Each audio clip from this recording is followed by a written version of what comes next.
जादुई 3 गुलाब घर। हेलो दोस्तों, आज जो मैं आपको कहानी सुनाने जा रही हूँ वो कहानी है जादुई 3 गुलाब घरों की। तो चलिए दोस्तों, देखते हैं आज की ये कहानी। एक गांव में रेनू नाम की एक लड़की अपने माता पिता के साथ रहती थी। वो दिखने में बहुत काली थी, इसीलिए सभी लोग उसका बहुत मजाक बनाते थे। रेनू बेटा, जरा बाजार जाकर दूध ले आओ, तुम्हारे पिताजी आने वाले हैं बेटा। चाय के लिए बिल्कुल भी दूध नहीं है। नहीं नहीं माँ, मैं बाजार नहीं जाऊंगी, बाजार आप ही जाइए। जब भी मैं बाहर जाती हूँ सभी लोग मुझे देखकर हंसने लग जाते हैं, मुझे उल्टा सीधा बोलते हैं माँ, ये मुझे बिल्कुल अच्छा नहीं लगता। ये तुम कैसी बातें कर रही हो बेटी, मुझे और भी बहुत सारे काम हैं। और लोगों का क्या है, उनका काम तो बस बोलना होता है ना, उन पर ज्यादा ध्यान मत दिया करो। रेनू बाजार के लिए बाहर निकलती है। रास्ते में उसे 2 लड़कियाँ मिलती हैं।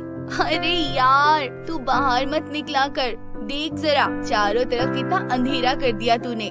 अरे कैसी बातें करती हो तुम, इन कल मुँहों को दूसरों की कहाँ फिक्र होती है। काले लोग तो बस मतलब ही होते हैं, इसीलिए मुझे काले लोग बिल्कुल पसंद नहीं हैं। ये तुम कैसी बातें कर रहे हो? काला होने का मतलब ये नहीं होता कि वो इंसान बुरा है। बुरा इंसान तो कोई भी हो सकता है। पता नहीं तुम लोग मुझसे इतना क्यों जलते हो। उदास होकर रेनू वहाँ से चली जाती है। वहीं दूसरी तरफ परीलोक में करिश्मा नाम की एक राजकुमारी रहा करती थी। उसे घूमना फिरना बहुत अच्छा लगता था, इसीलिए वो पृथ्वीलोक पर घूमने आती थी। करिश्मा, तुम स्कूल में बिल्कुल भी नहीं आती हो, मुझे रानी परी को तुम्हारे बारे में बताना ही होगा। टीचर जी, मेरा पढ़ाई में बिल्कुल मन नहीं लगता, लेकिन मुझे घूमना बहुत अच्छा लगता है। देखो मैडम, मेरी रानी माँ को कुछ भी मत बताना। अगर आप मेरा साथ दोगी तो आपको महल में एक ऊंचा स्थान दिलाऊंगी मैं, लेकिन अगर आपने मेरी शिकायत की तो आपके लिए अच्छा नहीं होगा टीचर जी। वैसे भी मेरी माँ मुझसे बहुत प्यार करती हैं, वो मेरी बातों पर हमेशा विश्वास करती हैं। मैं एक शिक्षक हूँ और तुम मुझे रिश्वत देने की कोशिश कर रही हो, मुझे ये बिल्कुल बर्दाश्त नहीं। अभी के अभी मेरी क्लास से बाहर निकलो। हाँ हाँ मैडम जी, यहाँ रुकना भी कौन चाहता है। वैसे भी अब मेरा घूमने का मन कर रहा है, मैं भी घूमने जा रही हूँ, बाय। इतना कहकर करिश्मा परी वहाँ से चली जाती है। मुझे रानी परी को राजकुमारी के बारे में बताना ही होगा। टीचर रानी परी के पास जाती है। आइए टीचर, महल में कैसे आना हुआ। टीचर रानी परी को वो सारी बातें बताती है। क्या राजकुमारी ऐसा करती हैं? टीचर परी, आपने मुझे पहले क्यों नहीं बताया? माफ करना रानी परी, मैं चाहती थी कि राजकुमारी जी अपने आप सुधर जाएं। आपको ये सब बताकर मैं आपको परेशान नहीं करना चाहती थी। ठीक है टीचर परी, अब आप जा सकती हैं। मैं आज ही उन्हें कठिन सजा दूंगी। उसके बाद टीचर परी वहाँ से चली जाती है। थोड़ी देर बाद राजकुमारी अपने महल में आती है। राजकुमारी, ये मैं क्या सुन रही हूँ, तुम पृथ्वीलोक पर घूमने जाती हो और आज तक तुमने मुझे बताया भी नहीं। माँ, आपसे मेरी शिकायत किसने की? अच्छा, मुझे सब पता है, लगता है टीचर परी ने आपको सब कुछ बता दिया। माँ, वो टीचर परी बहुत झूठ बोलती हैं। दरअसल वो मुझे पसंद ही नहीं करती माँ, इसीलिए आपसे मेरी शिकायत करने यहाँ तक पहुँच आई। रानी माँ राजकुमारी को एक जोरदार चांटा मारती है। तुम्हारी इतनी हिम्मत, तुम मेरे सामने झूठ बोलोगी? मैंने तुम्हारे लिए क्या कुछ नहीं किया, तुम्हारी सारी इच्छाएं पूरी की, लेकिन तुम क्या कर रही हो राजकुमारी?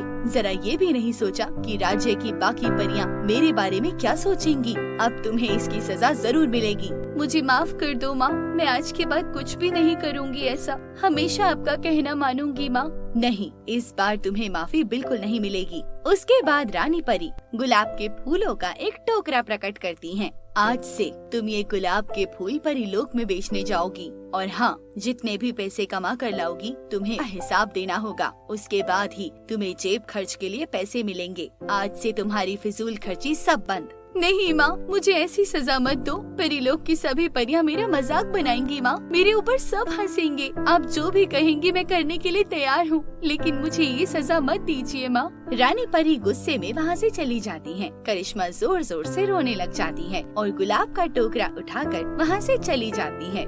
गुलाब ले लो, गुलाब ले लो, ताजे ताजे गुलाब ले लो। सभी परियां करिश्मा परी को देखकर हंसने लग जाती हैं। अरे वाह, राजकुमारी गुलाब बेच रही हैं। अरे ओ गुलाब वाली, जरा इधर तो आ, हमें भी तो दिखा कौन सा गुलाब लाई है। ये देखिए, बहुत ही अच्छे अच्छे गुलाब हैं। आय हाय, तुम्हारे सारे गुलाब तो नकली हैं और बासी हैं। बिल्कुल वैसे जैसे तुम हो। जाओ यहाँ से, अपना टोकरा उठाओ और निकलो, हमें नहीं चाहिए तुम्हारे गुलाब। अरे मैं तो कहती हूँ पृथ्वी लोक पर जाओ और अपने गुलाब बेचो, यहाँ तुम्हारे गुलाब के फूल कोई नहीं खरीदने वाला। सभी परियां जोर जोर से हंसने लग जाती हैं। दिन भर मेहनत करने के बाद राजकुमारी का एक भी गुलाब नहीं बिकता। राजकुमारी, कितने गुलाब बेच कर आई हो? मैं बहुत थक गई हूँ माँ, दिन भर घूमने के बाद भी मेरा एक भी गुलाब नहीं बिका। कोई बात नहीं, आज तुम्हारा पहला दिन था, इसीलिए तुम्हें माफ करती हूँ, लेकिन कल खाली हाथ अपने महल मत लौटना। अगले दिन राजकुमारी फिर से गुलाब बेचने जाती है। परीलोक में मेरे गुलाब कोई भी नहीं खरीद रहा। मैं थोड़ी देर पृथ्वीलोक पर घूमने जाती हूँ और माँ से कहूँगी कि मेरा आज भी एक भी फूल नहीं बिका। उसके बाद राजकुमारी अपनी गुलाब की टोकरी लेकर पृथ्वीलोक पर पहुँच जाती है, लेकिन अचानक तेज हवाएं चलने लग जाती हैं और राजकुमारी पृथ्वीलोक पर गिर जाती है। हे भगवान, ये मेरी गुलाब की टोकरी कहाँ गई? राजकुमारी अपनी गुलाब की टोकरी जगह जगह ढूंढती है, लेकिन उसे कहीं भी अपनी टोकरी नहीं मिलती। ये क्या हो रहा है मेरे साथ? अगर मैं बिना टोकरी लिए परीलोक चली गई तो माँ मुझसे और नाराज हो जाएंगी। उसके बदले मुझे और कठिन सजा देंगी। अब मैं कहाँ ढूंढूं? मुझे तो कुछ भी नहीं समझ आ रहा। पता नहीं मैं यहाँ क्यों आई हूँ। राजकुमारी जोर जोर से रोने लग जाती है। टोकरी ढूंढते ढूंढते अंधेरा हो जाता है। अभी मैं परीलोक वापस चली जाती हूँ। माँ को पता चल गया तो वो और गुस्सा करेंगी। कल सुबह आकर मैं फिर से टोकरी ढूंढूंगी। राजकुमारी वहाँ से चली जाती है। वहीं रेनू बाजार से वापस लौट रही थी, तभी उसे रास्ते में एक गुलाब के फूल की टोकरी मिलती है। अरे बाप रे, इतने सारे फूल कहाँ से आए? लगता है किसी की टोकरी गिर गई। मैं इन सभी गुलाब को संभाल कर रख लेती हूँ, कल सुबह जिनकी होगी उन्हें वापस कर दूंगी। अगले दिन राजकुमारी फिर से आती है, लेकिन गुलाब न मिलने के कारण जोर जोर से रोने लगती है। तभी कुछ देर बाद वहाँ पर रेनू आती है। अरे ये कौन है और इस तरह रो क्यों रही है? रेनू राजकुमारी के पास जाती है। सुनिए, कौन है आप और इस तरह रो क्यों रही हैं? ऐसा लग रहा है मानो आप एक परी हो।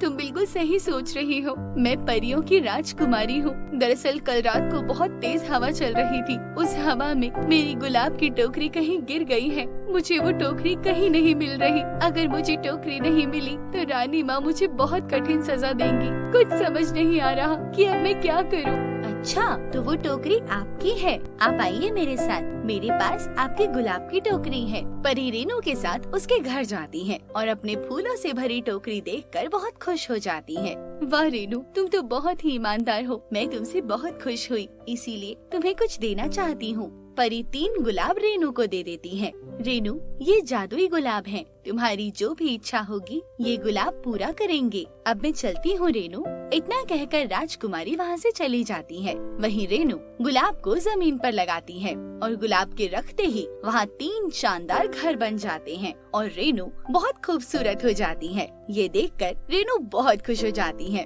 वहीं दूसरी तरफ राजकुमारी अपनी माँ को वो सारी बातें बताती है। रानी परी राजकुमारी की सच्चाई जानकर उन्हें माफ कर देती है। तो दोस्तों, इस कहानी से आपको क्या सीख मिली? हमें कमेंट सेक्शन में लिखकर जरूर बताएं और अगर वीडियो पसंद आई है तो इसे लाइक जरूर करें। अपने दोस्तों के साथ इसे शेयर करके हमारे चैनल को सब्सक्राइब जरूर करें। तो चलिए, मिलती हूँ आपसे एक नई वीडियो के साथ। तब तक के लिए अपना ख्याल रखिए। धन्यवाद।